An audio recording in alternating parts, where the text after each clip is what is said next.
Máme za sebou náročné ekonomické dobu, kedy sme mali dvojcifernú infláciu. Napriek tomu, že mierne klesla, tak stále inflácia požiera naše peniaze, ak ich máme na bežných účtoch. A ako poraziť infláciu v tomto čase je, že budeme investovať. A ako investovať správne, aby sme naozaj zarobili peniaze, tak to si viac povieme s Pavlom Kožikom, generálnym riaditeľom investičnej skupiny Proxenta. Dobrý deň, pán Kožik. Dobrý deň, prajem. Nerozprávame sa náhodou, pretože my sa aj takto budeme rozprávať o pár dní na fóre, kde budeme teda hovoriť o týchto témach. Pre koho je toto investičné fórum určené?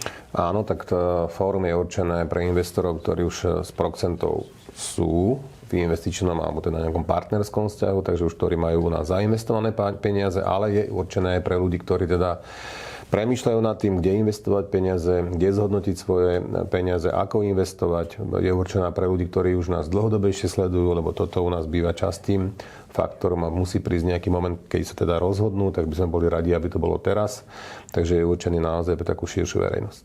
No a tak som to trošku zovšeobecnila, že ako poraziť infláciu, čo konkrétne sa tam dozvieme. Áno, takže bude tá téma sa držať našich dvoch hlavných pilierov. Ten prvý je development, takže budú to novinky z developmentu, ako sa nám poprvé darí teda v projektoch, ktoré realizujeme. No a zásadné bude samozrejme rozprávať o projektoch, ktoré sú pred nami, ktoré realizovať chceme a budeme a ideme.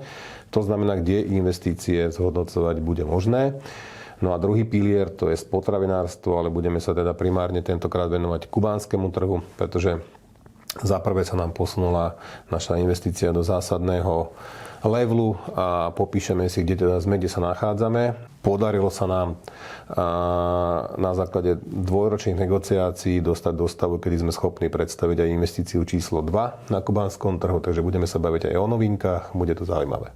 Ale nebudem sa pýtať iba ja.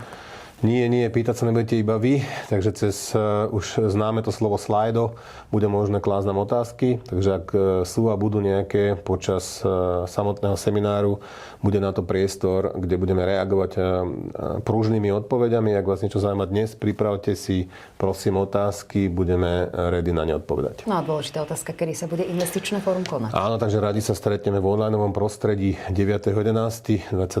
roku, takže toto je čas o 14:00, kedy sa spustí online seminár a budeme sa na vás tešiť.